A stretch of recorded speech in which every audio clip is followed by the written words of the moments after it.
in our meeting room so far. So all of whom are, I believe, are Careerfrog members. And after the production, our technical staff will further edit the seminar, and people will have the access to it online probably in the future. I'm today's moderator. It's been a great honor for me. My name is Luis, and I work with China Radio International here in Beijing. I graduated from Warwick Business School, majoring in operational research back then, several years ago. So very nice to have all of you here. Today's session will be very useful for overseas students, I think, because people will face a lot of pressure in the job market involving the language barrier, cultural differences, interview process, including behavioral questions, group interviews, mock interviews, and so on. And our seminar is themed How to Succeed in an Interview with English-Speaking Interviewer. And we have the honor to have invited Mr. Gaurav Mehta here. He is the Senior Project Manager of Roland Berger there in Hong Kong office. A little bit about the agenda today. I'm going to spend probably 10 minutes to introduce a COS, which is Careerfrog Online Seminar a little bit, and our guest speaker. And then we have a question session. Basically, we have selected the students' feedback, and altogether we've got 6 questions. And as the moderator, I will ask our guest here 6 questions altogether, and then we'll move on to the mock interview session. I think in that session we're going to have 1 student or 2 have a real mock interview with Gaurav. And then followed by that, it's our Q&A session, and then it's a wrap up. So let me tell a little bit about our guests here. Today, we're very happy to be joined on the line by Gaurav Mehta, Senior Project Manager of Roland Berger there in Hong Kong office. And he's also in charge of campus recruitment for Roland Berger in Hong Kong office. So today truly is a great chance, I think, for us to have him here. He graduated from Punjab University in 1999 with Bachelor of Commerce and got his MBA degree in Australian Graduate School of Entrepreneurship. Mr. Mehta joined Westpac Banking Corporation for various roles to start his finance career in Melbourne, Australia. And I know this company a little bit because last year I had the pleasure to be the interpreter of the CEO, Ms. Gail Kelly, when she had meetings with SOE management here in China. And then Mr. Mehta became the Associate Director of UBS in Global Markets, Equities and Derivatives and Wealth and Investment Management in 2006. And he was also the advisor of Morgan Stanley for Global Capital Markets. Mr. Mehta has passion in Asia and in management consulting. So he joined Oliver Wyman as engagement manager in 2011. Now he's the senior project manager of Roland Berger in Hong Kong. He's also in charge of the campus recruitment for Roland Berger Hong Kong office, as I've just mentioned. Mr. Mehta is also a knowledge contributor to Harvard Business School. His article was published on Harvard Business Review in 2013. So welcome, Mr. Mehta. Thank you so much for taking the time to join our online seminar. Yeah, my pleasure. Thank you very much, everyone. And Mr. Mehta, if you don't mind, I would like to introduce a little bit about Careerfrog for our potential visitors who don't have the access now, but they will probably stream our seminars online in the future. Okay? Sure. Great. So I think all the people now in the room are familiar with Careerfrog. Established in 2004, Careerfrog has become the largest job hunting and career coaching institution here in China. It has 3 global offices in Shanghai, London, and Chicago. Careerfrog has built the whole service chain in career services, including Careerfrog Business School, the high-end headhunting firm Kelly Placement, a one-on-one online coaching platform, which is known as bodyandhole.com, and Careerfrog Global Alumni, which is very useful. Careerfrog provides students and young professionals with job interview, training, workshops in management consulting, investment banking, private equity, and venture capital, and online one-on-one career coaching services covering all industries and functions. To now, it has trained more than 40,000 fresh graduates and young professionals and hit 100% successful rate in job seeking. Most of the Careerfrog students joined the top professional service companies or firms like Goldman Sachs, Morgan Stanley, Merrill Lynch, UBS, McKinsey, BCG, BN, Roland Berger, A.T. Kearney, and other Global 500 Fortune companies all across the world. Moving forward, Careerfrog aims to become your lifetime career mentor to design a whole range of products and services. So I think it's time for us to get started now. Mr. Mehta, are you ready? We can get Yes, I am. started. Sure. Great. Great. I've noticed that you have experiences in commercial banks, investment banks, and management consulting. So we are truly expecting your answer, and I think your participation would be a great asset to all of us participants. The first question is going to be, during your experiences of being, interviewing other people, what is your evaluation of Chinese students generally, and what have you seen are the common problems that occur during the interview process as Chinese interviewees? Sure. So I must say the answer that I'm going to give you is going to be with a bit of a caveat. And the caveat is that the answer is going to be generic in nature, not specific to any particular university or background, educational background. Mhm. So having said that, I think there's few elements where I feel that there are certain areas of improvement rather than I would say problems, but areas of improvement. One is the very obvious one, the language. When I say language, I just don't mean the quality of English language, but at the same time, the precision of words and the succinctness of the message. Mhm. Uh, Given the fact that English is not the first language for mainland Chinese students, Mhm. as a result of that, it's understandable that the quality of words and the choice of words and vocabulary may not be the very best.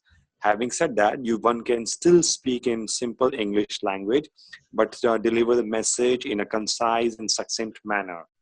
So I think it's partly language, but also partly how you communicate your message in an impactful way with less words. These are the two areas where I sometimes find a bit of gap. So being succinct, simple, and short, and get to the point is your suggestion, basically. Correct. And it does not matter whether your English is the best, it does not need to be the best, but your choice of words and the way you deliver your speech is more important. As English is not our first language, of course, and what is your recommended way of practicing business or interview English in our daily practice? What's your suggestion? Well, therefore, certain things one can do. One is practicing mock interviews with your fellow students because Mhm. practicing alone is not as impactful or helpful as compared to doing it with somebody in person. That's number one. And also reading a lot of English articles in Harvard Business Review, Economic Times, or Financial Express and Wall Street Journal. All Mhm. those definitely help in building not only the vocabulary, but Yeah. also the way one needs to articulate points, especially if you're looking for a career in banking and consulting. They also help quite a bit. Yeah. And just now you've mentioned some articles or journals, namely Economist, Wall Street Journal, Financial Times, maybe Bloomberg and McKinsey quarterly. As seekers, job seekers in industries of management consulting and investment banking, what is your most recommended article? If I have the time to get only one choice, what would be your suggestion? So if somebody is looking for a career in consulting, Hmm. I would say the one single source of helpful information could come from the Harvard Business case studies. Harvard Uh-huh. Business has plenty of case studies, and that not only builds your knowledge, it also helps you understand how consultants work, what are the kind of problems they face, and what are the solutions they have been delivering in the past. So I think collectively it does a good package job for consulting jobs. Hmm. But if somebody is more keen on banking, then I would say the Wall Street Journal would be the best. Great. So your suggestion would be Harvard Business Review and Wall Street Journal for Yeah, management consulting and investment banking, respectively. Great. correct.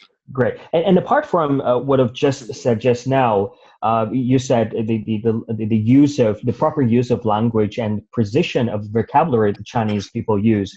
From the personality perspective, do you think Chinese people sometimes are being so conservative and are to some extent shy to speak in front of a group of interviewees? Uh, Look, I mean, this also is a very, excuse me, it's a very subjective thing because what is conservative for me may not be conservative for all interviews. Mhm. Excuse me, I'm losing a bit of voice. It's But okay. having said that, I don't personally think this is a major hindrance in cracking interviews. I think the question is more around the question is more around what are some of the ways that one can shine, even though if the person is not genuinely extrovert in nature or loud in his delivery. I think Yeah. there are certain things which you can emphasize. It's Mhm. just about how you present your argument. So you could say a strong argument in a very soft tone, or you can say a nice argument in a slightly high pitched tone. So it's about adjusting your pitch delivery Mhm. to create the maximum impact. And for that, you don't need to be conservative or extrovert. It's just about how you practice the art of interviewing.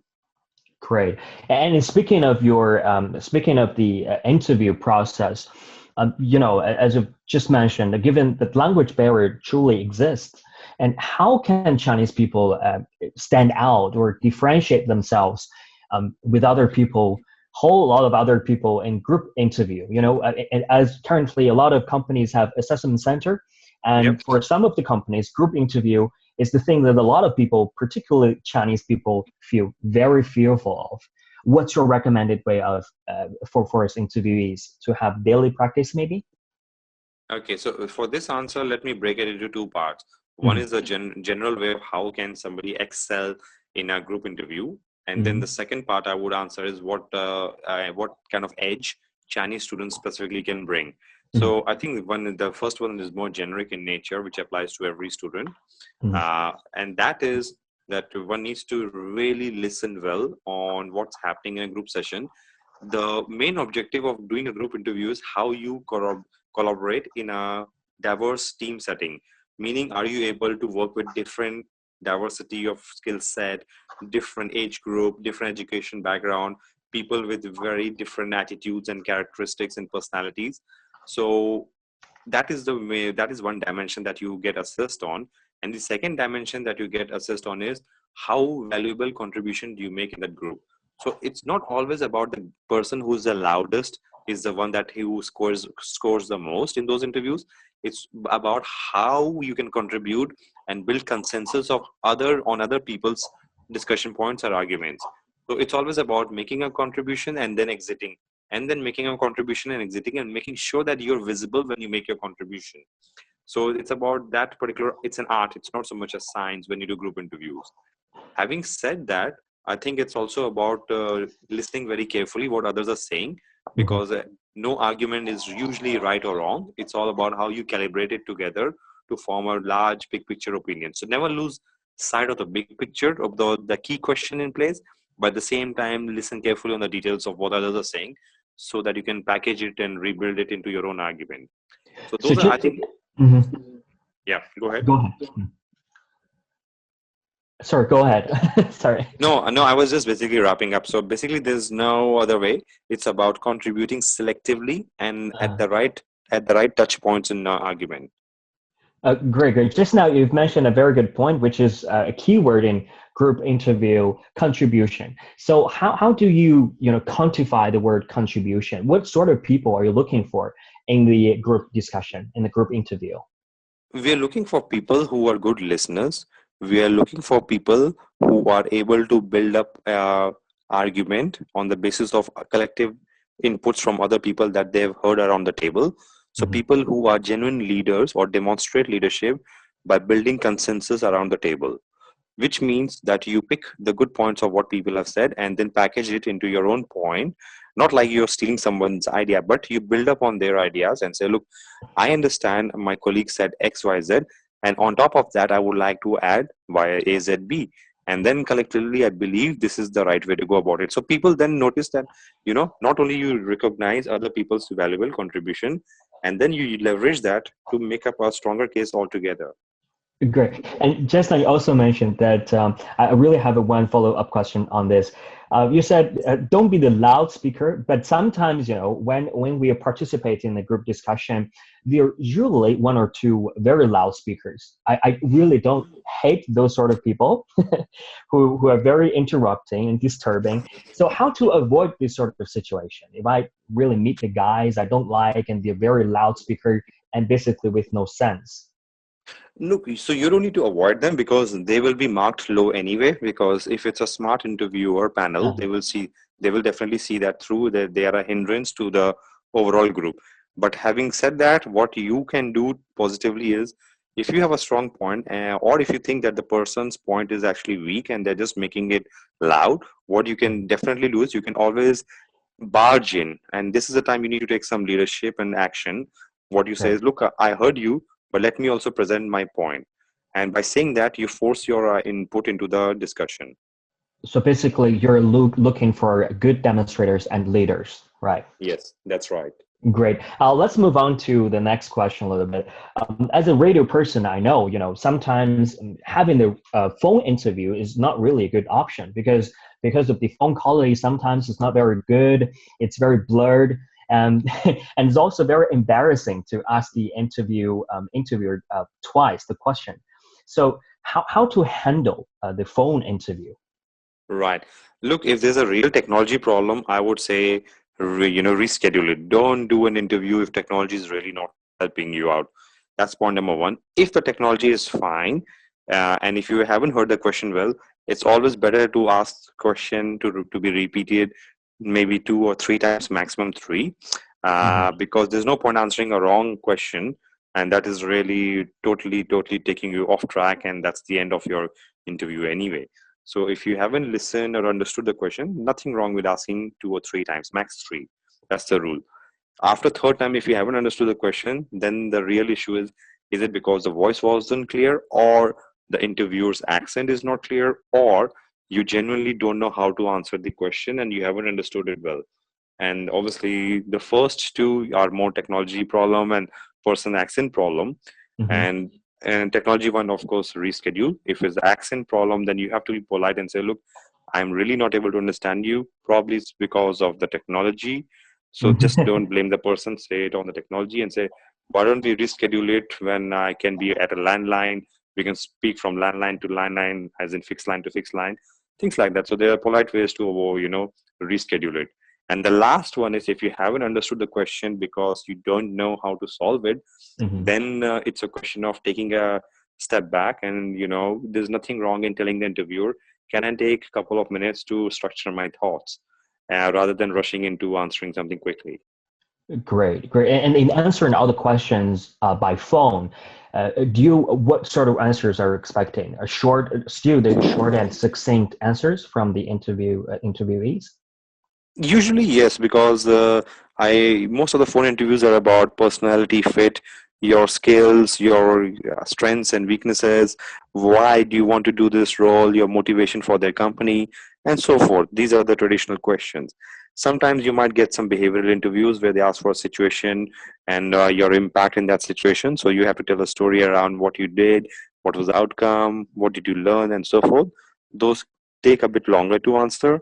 And Mm-hmm. then in consulting interviews, there's the traditional case study, which in any given scenario, you're given a case which takes about half an hour to solve through a series of question and answers and interactive discussion with the interviewer.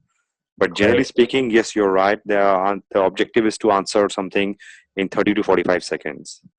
So in daily practice, so if you're having the phone interview, what is the time duration of exactly the case? So usually interviews, like most interviews, are structured for over 1 hour, and Uh-huh. case study part is we allocate around 40 minutes to the case study. Great. Great, thank you. And just now during the phone interview session, you've mentioned sometimes there are people, interviewers who have the accent problem. As English is the dominant language in the business world, we may have encountered a lot of different accents from across the world, maybe Singaporean, maybe European, maybe Indians.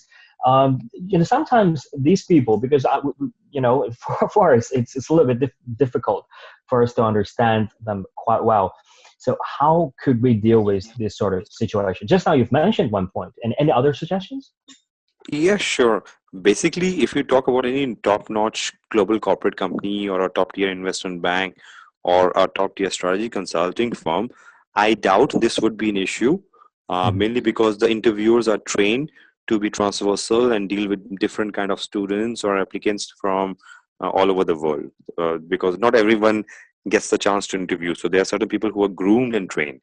But there are occasions where you're talking to a large family house, enterprise business, Yeah. where people are not very structured interviewers, and then you can have ad hoc people interviewing. So that could happen. I recognize that. And if the accent is really bad, then I think rather than doing a bad interview with not understanding each other, you're better off rescheduling it.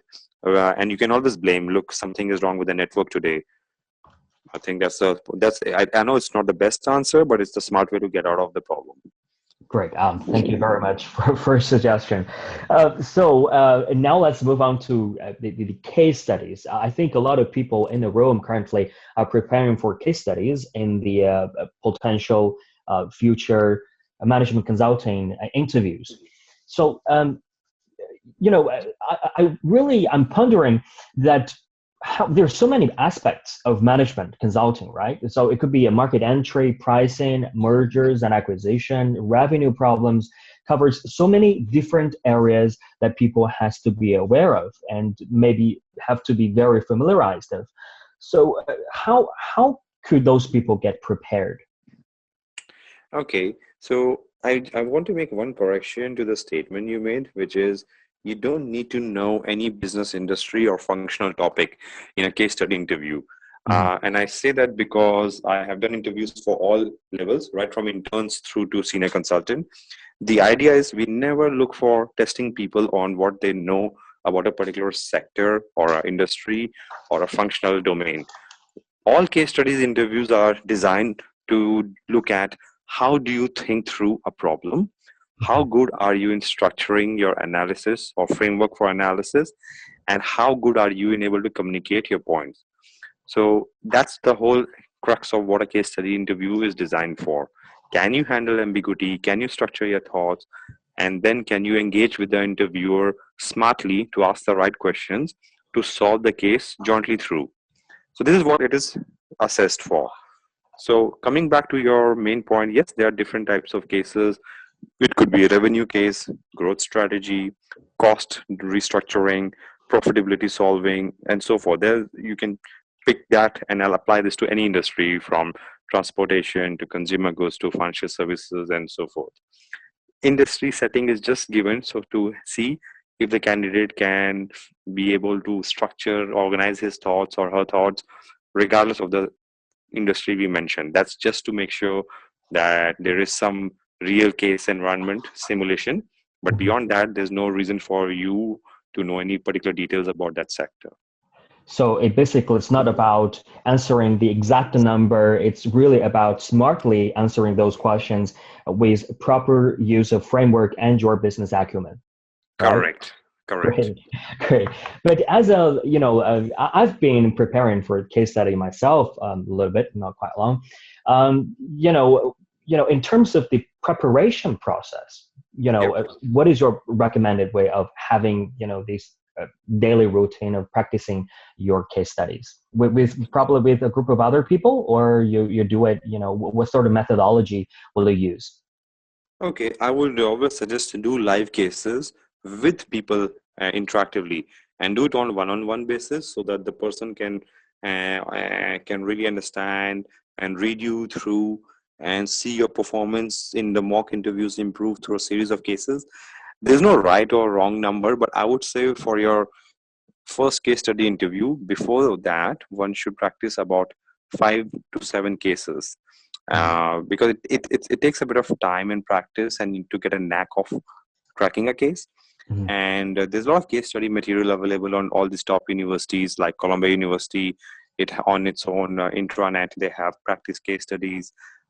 Even the top consulting firms on their websites have practice cases, and there's tons of books on case study preparation and case studies to crack through. And as I mentioned already before, Harvard cases are already there for students to get access to. Those cases tend to be a lot detailed, Mhm. and those are actual cases where consultants have worked on. In a interview session or environment, you don't have to crack the case to those level of details, but Yeah. at least you need to get a sense of, okay, if it's a revenue case, what should I focus on? If it's a cost case, what I should be focusing on. So it gives you a heads up. But then, as I mentioned, don't go into so many details, because in a half an hour or 40 minutes, you cannot crack the full case as if you're doing a project. Okay. And sometimes, when the interviewer is not in the right mood, sometimes, after a whole day's work, they look very exhausted. And they're not in the mood, and I don't have a right attitude probably. So if I screw up the case, is there any chance for me to make up a little bit? Well, this is a tricky one. So, firstly, I mean, it takes a bit of experience to understand what the interviewer style is. And I totally appreciate if you're doing your first few interviews, it's not easy to pick that. But some interviews like to go straight into details. Some like to speak very fast. Some want to get into a bit of a conceptual discussion. So you have to, if you're able to read the mind of the interviewer, it helps, and then you can adjust your communication style accordingly. That's always the trick of the trade. But if you find that the interview is really drained, not sounding very positive, Hmm. again, this could be a tactical interview, meaning the interviewer wants to see, can you build relationship of, some kind of relationship with him or her, regardless of the person trying to be not very friendly. So there could be a tactical element, and sometimes it is actually genuinely the case that the person is really drained down and not very excited. Hmm. In those ones, I think it all comes down to how you solve the case. I don't think people attribute a lot of value on whether they had been nice to you or not. If you have Hmm. managed to handle the case well, then their moods or the quality of how they speak to you doesn't really matter much. Great, great. Hopefully, all the people have the same mood as the same, mindset as you have. Now, unfortunately, that's not the case. As I said, yeah, and then, as I said, some people use it as a tactic to see, can you handle pressure, because it's Great. also a way to put pressure on the candidate. So every time when we saw those interviewers, we just regard them as a tactic. Uh, I think it's a to good strategy to you can Yeah. play that way and manage the process yourself that way. Great, great. Thank you so much for the answers. And let's move on to, today we're more than happy to have you here because you have experiences, abundant work experiences in commercial banks, in investment banks, and in management consulting. So, could you please, not elaboration, but tell us what sort of candidates are you looking for, respectively, in these three above mentioned industries? Qualities, Okay. mainly. Yeah. Yeah, just to elaborate on my work experience, I work basically. I broadly classify. I've done financial services industry work, and then I've done consulting. Yeah. The work I do in consulting is essentially focused on financial services, Mhm. meaning most of the work I do is for banks and asset managers and securities houses. So I'm leveraging all my experience of UBS and Morgan Stanley Mhm. into the consulting work that I do now for them. So it's kind of an extension of my knowledge base of last 8 9 years into consulting. In terms of the candidates that we look for in consulting, let's answer that first. So consulting is especially at the entry level, we look for generalists. We don't look for specialists in any particular industry domain. We want people who are smart, analytical in analytics, who are good in problem solving, who have a positive orientation towards approaching problems, Mhm. and who are able to integrate quite quickly into a diverse and complex work environment. What I mean by that is, in consulting, our you are working for different types of clients in different geographies from one project to another and different industry topics also. As a result, you have to be able to have a flexible mind, and that's very important. You cannot get yourself stuck in one or two types of industries in your earlier career years. And that's what we look for in consulting. In banking, again, depending on the area of banking you want to look at, I was in capital markets, sales and trading. In sales, you want people who are good in numbers, but at the same time, they are strong in relationship management. Of course, you have to have a passion for equity markets. There is a lot of interviews now that focus a lot on genuinely filtering candidates who are just not interested or motivated enough in equity markets. You have to have a real passion and knowledge of one or two industries or one or two geographies. And that's quite important even in entry level nowadays. If you want to do core banking, meaning M&A or coverage banking, then you have to have a very strong Excel modeling skills, because most of the work you do in that entry point is building complex Excel models for the deals. And be able to work long hours. That's a given in both consulting and banking. Yeah, both bankers and consultants work brutal hours. I know that. Yes, unfortunately, but true. Yeah, but the thing is that people have different backgrounds as as people who like to work in both industries. Are you looking for a specific background for investment bankers? I mean, for consultants, maybe no, because they're generic. You really want to find some people who are smart, educational, and very flexible, as you mentioned. But how about bankers? Maybe you have to specialize in finance, say economics, and then they can get into the banking sector. Is that the case? Yeah, look, it's always helpful to study something in commerce, whether it's economics, statistics, mathematics, or even engineering, because all those things relate to being able to work efficiently in Excel and read financial statements and comprehend complex company or corporate structures. So yes, if you have some commercial background in education, it helps. But more importantly, what is also needed nowadays is that you have done internships which are relevant to banking. So if you've done an internship in Procter and Gamble marketing and then you apply at JP Morgan in sales and trading or investment banking, there's always a big question. That's quite a jump you're making between internships. So I would advise to focus on getting the right set of internships with a view of what kind of job you want to do following your education. But at entry level, I would not worry about too much on specialization that early, because at the end of the day, even in banking, you'll always start as an analyst in the generalist pool. And in some banks, they basically staff analysts from deals in different multiple sectors. So you're part of a wider pool. And in sales and trading also, you don't focus on one or two in sectors on stocks. You do focus on a broader set of investment fundamentals, now rather than one or two company focuses. So the short answer is you need to be flexible, but your internships or education helps a lot if it's in the same school of thought, meaning commerce or finance. So basically, for those liberal arts students with proper training and abundant experiences, internship experiences in banking sector, they could probably get into the banking sector in the future. Probably. Yes, and yeah, I mean, I know a lot of people do stuff in education which is not really in line with what they want to do in terms of work. And given there's such a big headcount restrictions in banks, and banks have become super selective in hiring, so it has become a bit difficult to justify why you want to move from liberal arts to a commercial field. But then if you have the right set of connections, you network well in your university, you talk to the right people and build up your story for why you want to do banking, I think they're always open to hearing people who have a very strong reason for that. Just now, Guru has mentioned what sort of candidates they're looking for. People they're looking for to work in the management consulting industry and banking sector.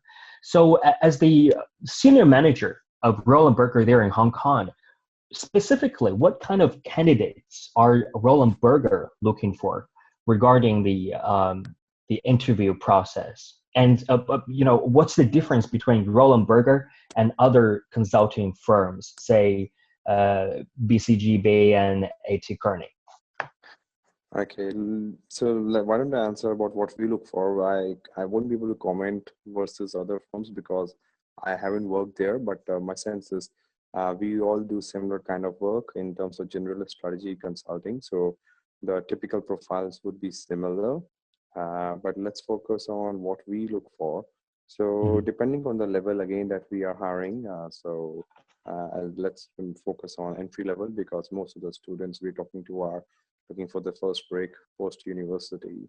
So our entry level position is of a junior consultant, and what we're really looking for is ideally somebody's worked for a year or two, great. If not, then we look for examples of their leadership and other accomplishments that they have achieved, even though they haven't worked. So in university also, you could have examples where you have led some campaign or you led some university clubs. What we want to see is, are you a person who is able to organize a group of people and lead them to something? And then we also look for some problem solving capabilities.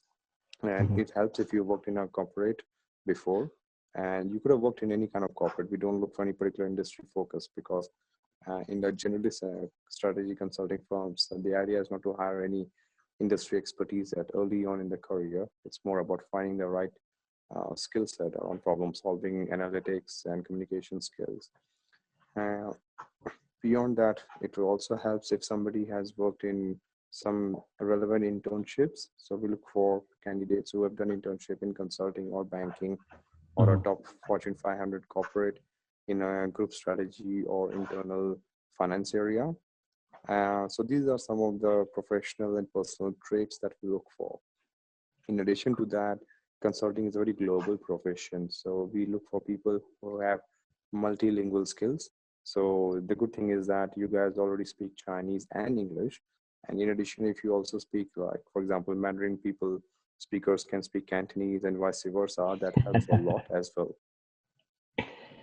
Great. So the non-Cantonese speaker can never secure a job there in Hong Kong office, right? No, I know I won't say never because the reality is we do work in Hong Kong, but in Hong Kong, given such a multinational market, most of the clients that we work for are multinational clients, and the deliverables are in English. Time to time, we also work for very Hong Kong companies, and that's where even though the deliverable is English, but day-to-day engagement with mid-level management could be in Cantonese. So Cantonese is not a critical requirement, but Mandarin is a very critical requirement. Great. And just now you've talked about the junior analyst position, their Roland Berger. So for those people who want to change their career trajectory from other sectors, say banking or corporations, what is your recommended way for them to do so? So depending on the years that they have worked before, if they worked for a year or two, then I think that their potential to change is quite easier, meaning that's a good experience to bring to the table. And we just see that you work in a similar high profile company and you work through some assignments where you had intense pressure in terms of quality of deliverable or timeline. So moving from banking to consulting in the earlier years is not difficult. But if you worked in banking for 5 or 6 years, which is a challenge even I faced because I worked in banking all up for about 8 years before I moved into consulting. And the challenge was that I was too senior and too expensive to be brought in consulting. So that's where you have to be more patient and find the right firm who can value your experience and bring you laterally at the right level. But I don't think none of you guys are in that age group to worry about it. So whatever experience you have accumulated, it's very, I would say, transferable. And as long as you have a strong case, an argument, and to justify why you want to do consulting and why you want to join a particular firm, and then you have to do very well in your case study interviews, I think those are the things that matter a lot more than what experience you've done in the last 1 or 2 years. Great. Thank you so much for all your time to answer all these questions. I think that's the end for this session, but we are going to have more sessions if you don't mind. The very next session is the mock interview session. I think maybe my colleague will help me a little bit in this session. Or Kevin, would you like to be in charge? As frankly, I have no idea about this session. They're gonna probably choose one or two candidates, maybe one candidate, as time is limited, and spend another 10 minutes in that case. Okay. And as the interviewer, Guru will have, I think, a lot of things to tell us, including advice and insightful opinions. So, Kevin, would you like to do this? Okay, who will join? I have no idea.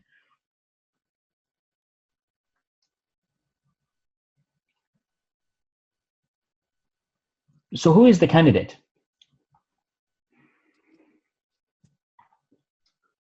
Yeah, wait a minute. Kevin, 就这个部分 mock interview 是由你来主持的吧？那你就可以把我闭了，其实，然后你们就开始好吗？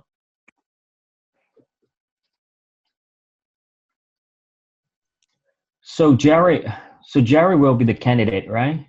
Yes. Can you hear me? Okay, cool.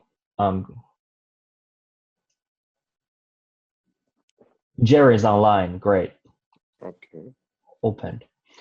So you guys can get started. I don't know what the format is, but I think there should be a material or something like that. Okay, so just to be clear, are we doing a mock session on a general interview, or are we doing a case study interview?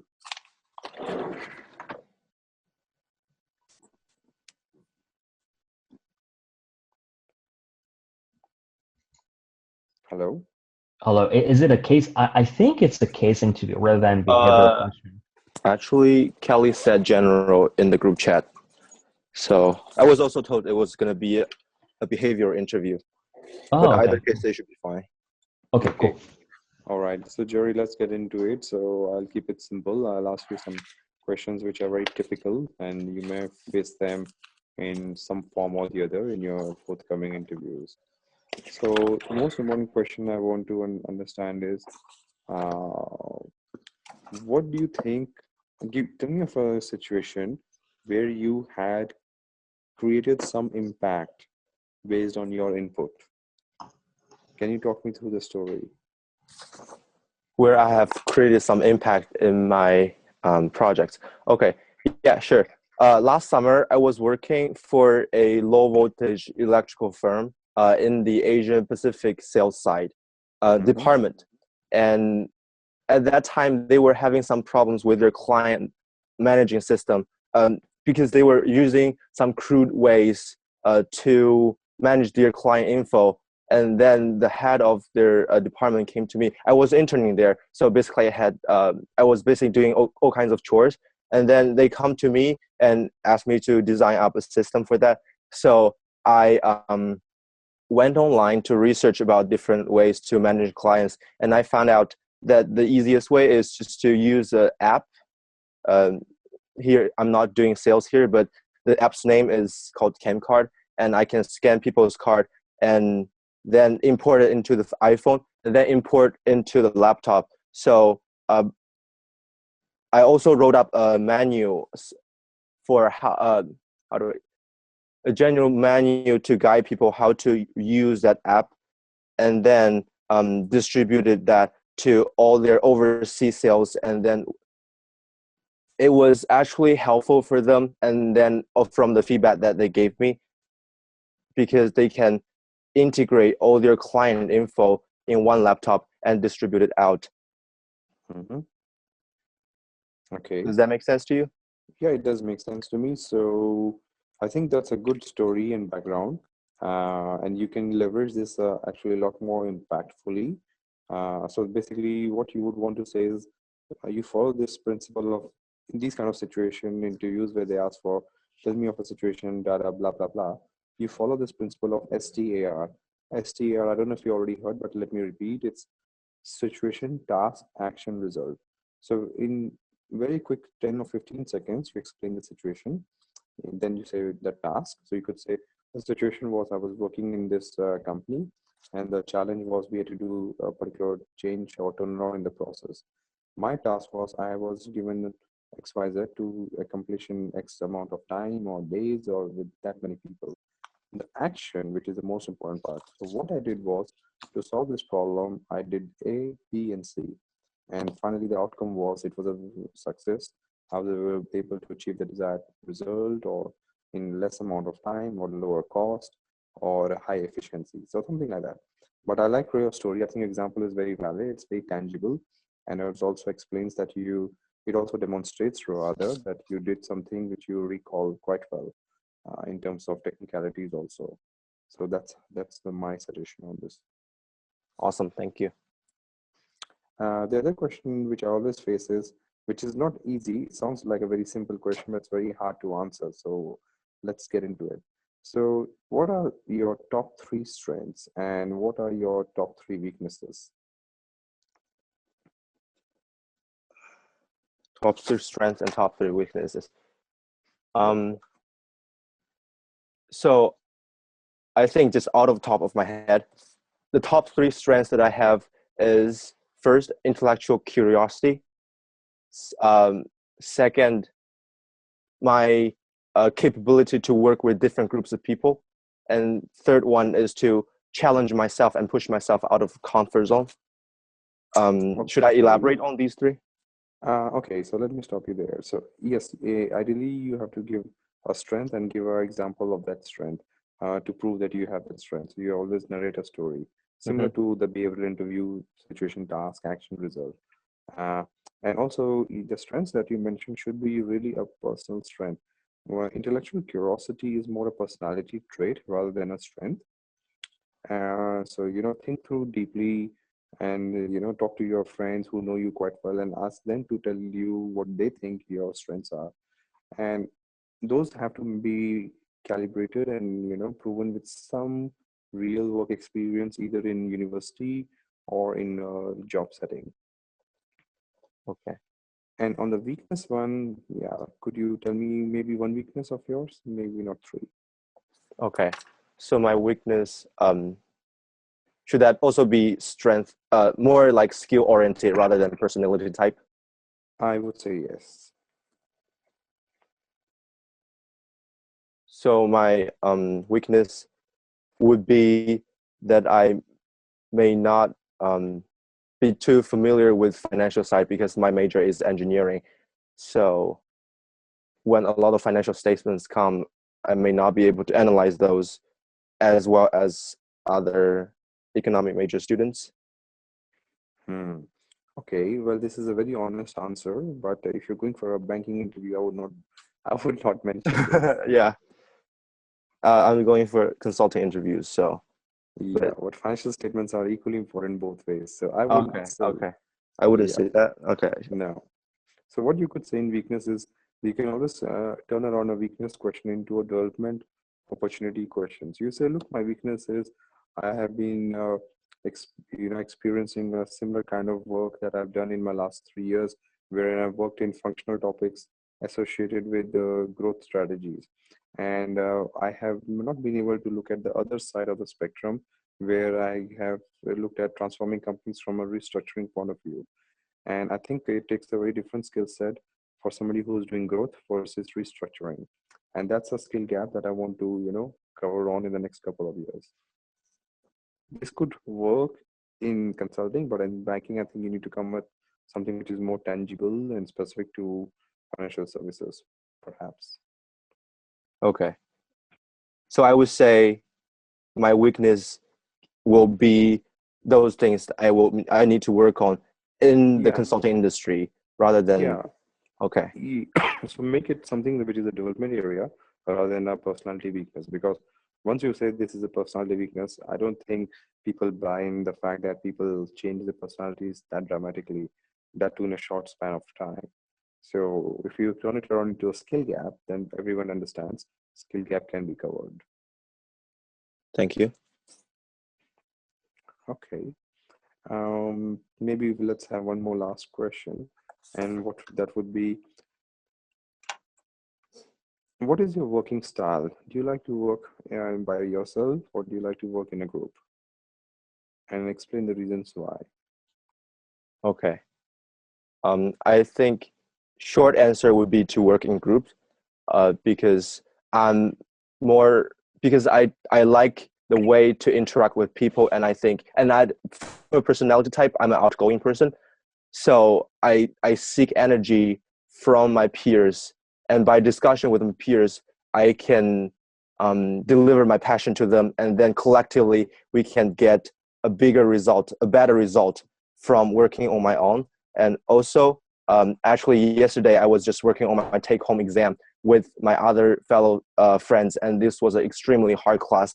I think working on my own I wouldn't be able to solve the problems on this take-home exam as efficiently as I have yesterday with my peers. Okay. Is that all? So yeah, so I think that's fine. By the way, just a side comment, in certain jobs, working alone is a better answer than working in a group. Although in consulting, it is obviously, but especially if you're going for sales and trading, foreign exchange sales, equity sales, there's no group thing. It's everyone responsible for their own personal P&L or profit and loss. So those roles you're better off in working alone, but in consulting and core banking, yes, in group is better. So if you say group, then the natural question they will ask you is, you must have faced a situation of conflict within your group. How do you handle conflict? If somebody has basically declined your idea or suggestion, so how do you handle that situation? So I would of course, I would present my idea clearly at least, and then try to convince my peers. But if they do not agree, it may be because of different reason. If there is a sabotager or people just don't cooperate, at the first hand, I don't think I would be working with them. But if the company assigned the project for us, I will try to leverage from the leadership side, convince the boss first, and then bring in the more reasonable solution for the project. Does that make sense to you? It does, but I don't think this is the right approach.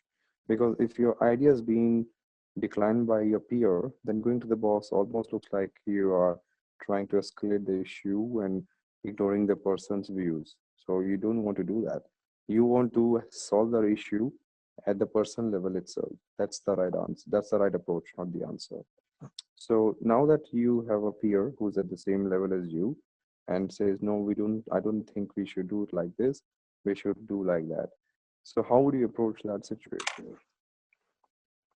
Okay, I will work. So of those different solutions are generated, we will collect. I will try to collectively decide the best solution out of them all with my peers, and then execute that one solution without complaining. Even though this is not my first choice, I will try to collaborate with them to deliver the best solution ever. Sure. And what if you know that your solution is better than theirs, yet your solution has been declined? So how would you handle that? I think, of course, first of all, people are all biased toward their own opinions. Sometimes So biased and sometimes misinformed. yeah, So, exactly. so how will you check that? So that's the first protocol you need to do. You need to filter whether they are biased or they are misinformed. How will you find that out? Oh, thank you. Thank you for your notice. Yeah. So if there's some crucial information that I know, but they don't know, I will first deliver the fact first and let them give them all the information that I know. And then if they are still choosing their solution, I will choose to believe that they know some information that I don't know and they are not comfortable sharing. That's correct. So okay. basically, just to rephrase this, what you would say, like to say in this kind of question is, and this is quite a common question you can face in very much different sort of interviews across industries.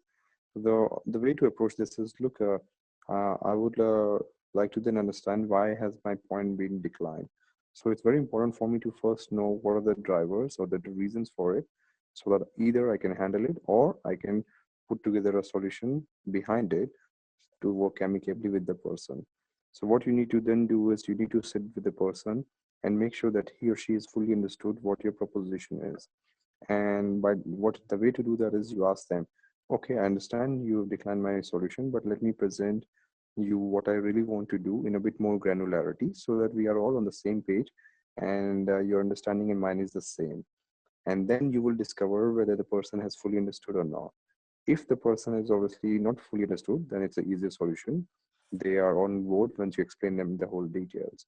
And if they have already fully understood and they still decline, then you need to also hear their view, why their solution might be better, because you might not have fully understood their details. And once you have understood their side also, and if their solution is still not the best, then you need to look at ways of exploring details together. You say, look, I understand where you're coming from, but I don't think that solution will work either because of this, and this reason. If the person is of a decent character in terms of being open-minded, then the person will work together with you to progress forward positively.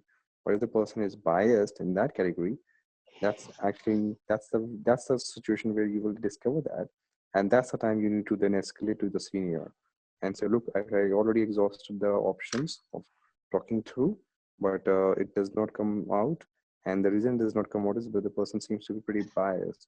That's when you escalate. Okay, so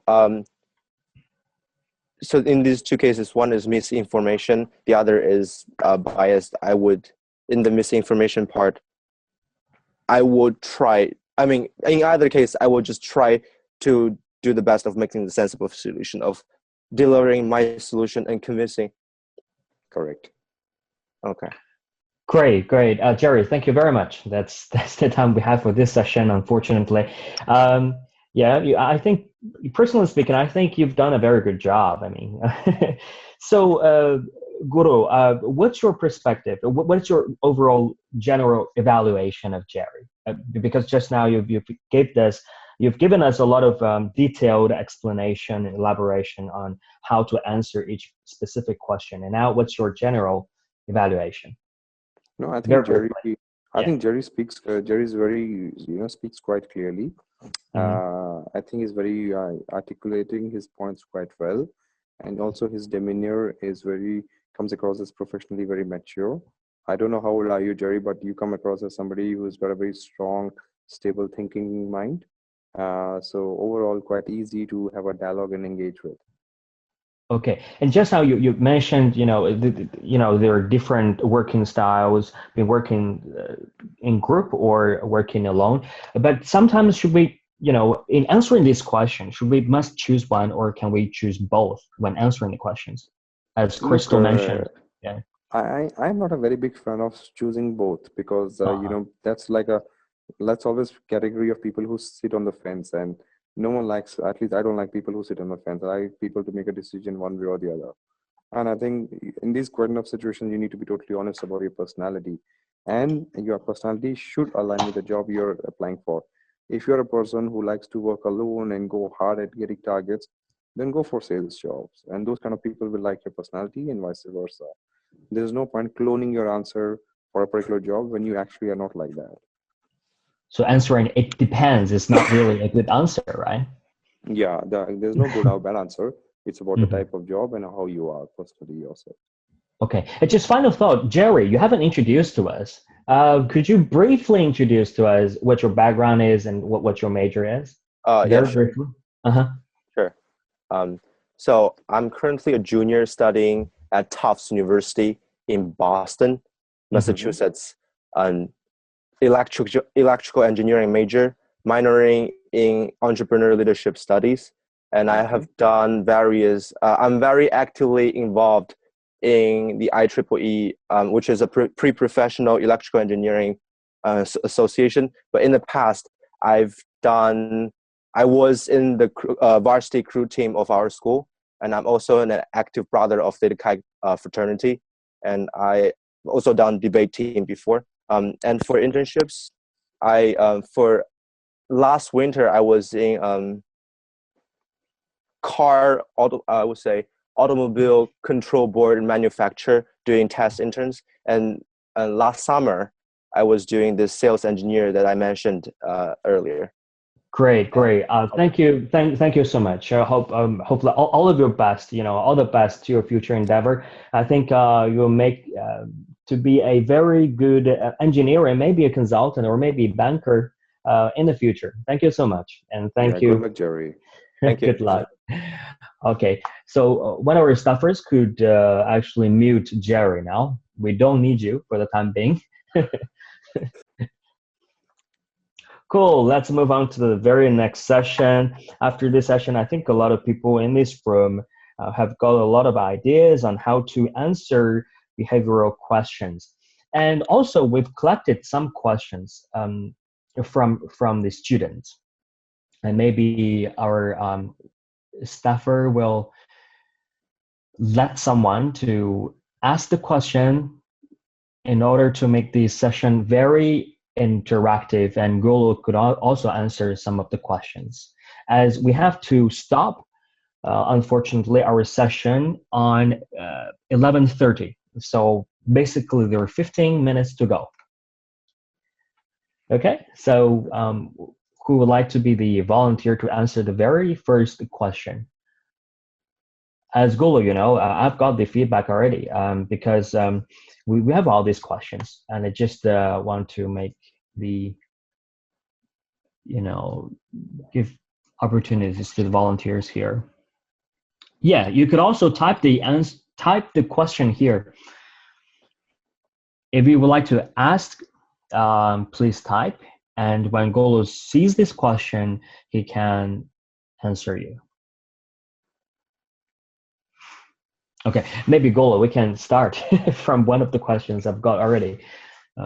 This question. Sure. So there was a question. Okay, let me see.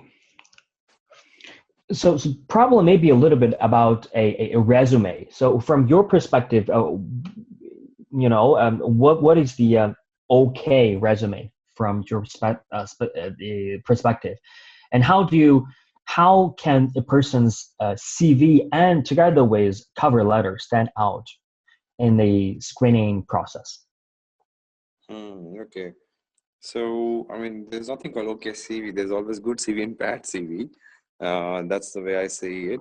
But generally speaking, CV, there's certain rules. You can look into the font size and all. There's a benchmark, but the more important thing is your CV should be one page, and cover letter should be not more than half a page. Word document I'm talking about. In the CV, you should definitely articulate all the strong points that you have, both on academic side and also the business side. And what I mean by that is, to be more specific, if you have some accomplishments beyond grades and percentages, meaning you've done something outside of your classes in terms of leading a club, in terms of fundraising, in terms of dean sponsorship, or any specific letter of recommendation, you should definitely highlight that. In terms of your work experience, yes, it's important to lay out what are your roles and responsibility, but what is even more important is your achievements in the job. I've seen so many CVs where people just talk about, like in the banking CVs, they will say, worked on a $2 billion merger and acquisition deal in Africa in the mining space. Okay, great. That's so important. But what is more important is, what was your role in that deal? Were you an analyst who was doing Excel modeling, or were you preparing the pitch book for the managing director? And then, was the deal successful or not? What was the key outcome for you? Those things I never see in most CVs. And if you can articulate those things, I think that will definitely have separate your CVs from the very average CV of others. Great. And just now, is there a page limit for both consulting and banker? Just now you've mentioned 1 page limit, but for management consulting, some people have 2-page CV. Is that also okay? Look, at the entry level role, I don't see a reason for a 2-page CV. Okay. Like I tell you, my CV is 3 pages, but then I worked for 10 years and my CV has been a bit of banking and consulting. So I also, it's actually 2.5 pages and I'm trying to get it to 2 pages myself. So I don't think 2 pages is really a norm. But if you have 1.5 page or two, it does not mean that you don't get through the door. But increasingly, it's becoming quite a common thing to have 1 page CVs. Great. You have 3 pages CV. So that's 1 page Westpac, 1 page UBS, and 1 page Wallenberger. No, it's 1 page consulting, 1 page banking, and half a page of academic. Okay, great. We have a poster here. It's Shi Yue Dai. She asked the question, how to answer this question? What will you do when you encounter a problem that you don't understand during the work? So how to answer this? So this is a problem you encountered during work, not an interview, is it? Yeah. Okay, well, this is something, it's quite Oh, simple. this You is the just, question during the interview. But the interviewer asked the interviewee this question: what is your expected answer? so this is a, okay, so let me understand. This is a question in a interview session, right? Yes. Somebody asks you a question and you haven't understood it completely, right? Yeah. Then I would just ask it again, and at least, as I said before, it's 3 times that you can still ask for explanation. And sometimes you can just ask them to repeat. And the other way to do that is you rephrase the question and say back, my understanding of the question is X, Y, and Z, and let them acknowledge whether it's correct or not. And that's another way to demonstrate that you are able to rephrase and paraphrase things. It's also a skill set. Okay. Cool. And we have a question previously.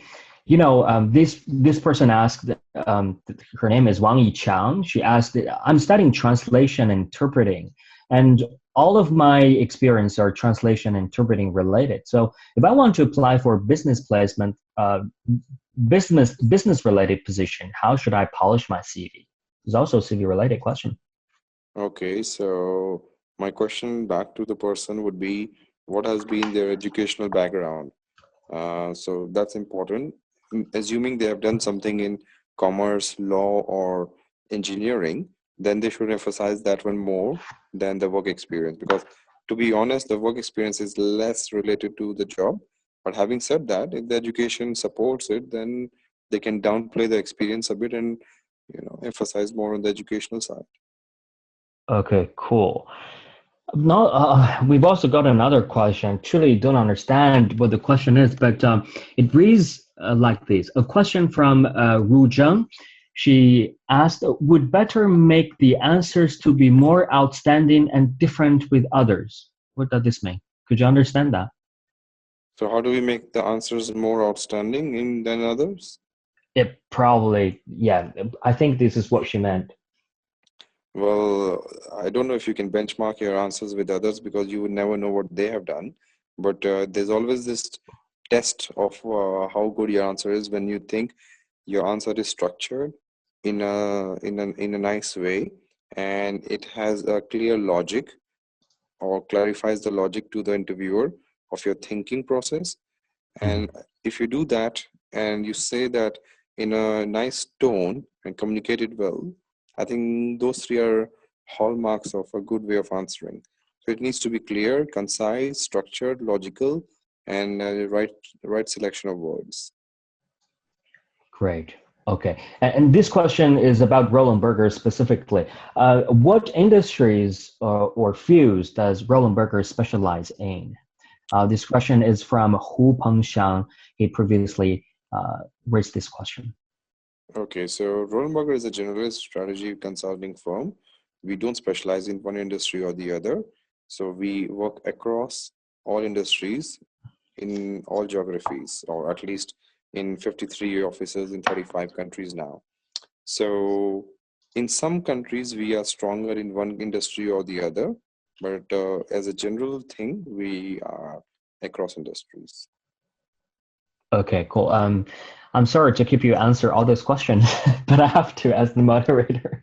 Sorry for that. We haven't got any questions from the screen. Okay, maybe another question from this the collection of different questions. Wait for a while. Okay, so for this question, for the self-introduction, is there any difference between tell me about yourself and walk me through the resume questions? Are the two questions sort of same, and how to answer each question respectively? Yeah, they're both the same. I think when somebody says, tell me about yourself, they're also expecting you to answer 1 or 2 sentences about your personal traits and character also. But if somebody's saying, talk me through the CV, then it's strictly about your work experience and academic. Okay, cool. And this Kathy raised this question on the screen. She asked, what's the definition of being recent graduates, in terms of time frame, and how many months after graduation? And will the non-recent graduate student still be able to apply for the entry-level positions in management consulting? The entry-level position, you can even apply after 1 or 2 years of work experience. So that's fine. But when a company or a large corporate has a graduate program, then basically they're looking for people who have graduated in the last 6 months for the graduate programs. Great. Any questions from the screen? I think we are sort of running out of questions. I still have a track. So, okay. So this question, how to, like just now, during the other sessions, you've mentioned the interviewers don't generally expect the industry trend questions. So the interviewees just have to be smart and flexible in understanding the business issues. But if the question is raised, like how to answer the industry trend questions, and how do people get prepared? Okay, so look, it's impossible for me to expect a graduate to know any random industry. Like even if somebody who's worked as an intern in healthcare, I cannot expect asking the person, can you tell me about the healthcare trends in China? Because it's not fair to the person or the level you're hiring. Having said that, in a case study environment, you could come across some business common sense questions like, the company wants to increase its revenues, how should they go about? So here you don't really need to be an expert in one industry or the other. You talk about, well, the revenue drivers are volume and price per unit. And then you go explaining the two metrics a bit more in detail. So I think the interviewer honestly is looking for that kind of structuring rather than you being able to diagnose an industry and talk some specifics about it. Because again, we are talking about people looking for this first or second job at best. And it's unfair to expect any industry expertise at this level. Great. And I think probably this will be the very final question, if we don't have any other questions. This also, Jerry, I think he asked, what does Roland Berger start to recruit summer analyst intern? Well, we're hiring throughout the year. Even currently, I think our China office is hiring interns, so is Hong Kong office. Because consulting is a very round the year industry in the sense of requirement of people. So yes, there are certain times on the year where we are relatively more active, which is going to campuses for post MBA. But for undergrad, we hire throughout the year. Okay, but this question is actually from me. So for the MBA students, what's their position if they join Roland Berger? Upon graduation? Usually it is entry level of senior consultant, and also it depends on the number of years of experience they've done prior to MBA. There are some cases where people join us as consultant also, but most people join us after MBA as senior consultant. Great, but the thing is that the trend of MBA students is that they're becoming younger and younger. When they are age of 25, they go to the States to pursue a MBA degree, and after that, they're probably only 27 years old, and they go to the Roland Berger and become a senior consultant. That's quite remarkable. Yeah, because that means they have worked for 5 years before MBA. So I think if they've done 5 years of relevant work, then doing MBA plus 5 years gets them into senior consultant. Now, senior consultant, we have different sub levels, which is internal, not so external. So that means the range of responsibility and the type of projects you work varies significantly. But as a official title, you do qualify if you have done 5 years of relevant work plus MBA as a senior consultant. Great, great.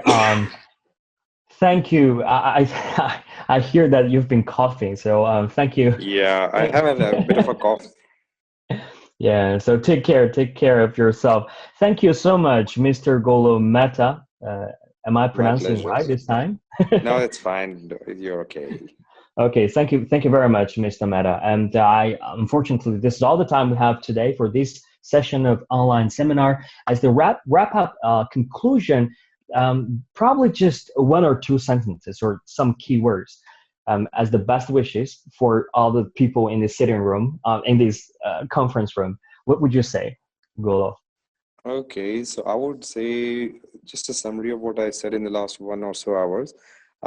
Some words might sound like cliche, but I'll repeat anyway. So be yourself. Don't try to clone your personality to the job. Rather, choose the job that goes with your personality. Then your interview will flow quite seamlessly. In terms of answering questions, be succinct, logical, and use the right words to frame and make your points more impactful. Great. Thank you so much for your insightful and thought-provoking opinions and comments. I think all the people in this room have got a lot of things and have got a lot of things to learn in the future. So best of luck for all the people in your job-seeking endeavor. And thank you so much for Mr. Guru Mehta there in Roland Berger, Hong Kong office. I think Thank this you is very much, everyone. Good luck. Thank you so much. It's the end of the session. Bye-bye. Bye-bye.